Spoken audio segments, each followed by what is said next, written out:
Hola, mi nombre es Luz del Carmen Rosa Romero, del grupo 602. Voy a explicar los focos de auscultación cardíaca.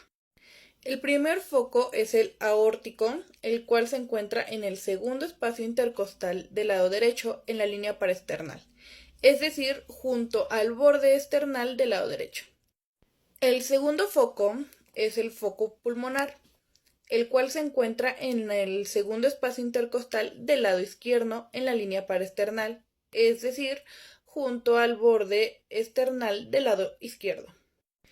El siguiente foco de auscultación es el tricúspide, el cual se encuentra en el quinto espacio intercostal del lado izquierdo en la línea paraesternal, es decir, en la parte inferior del borde esternal del lado izquierdo.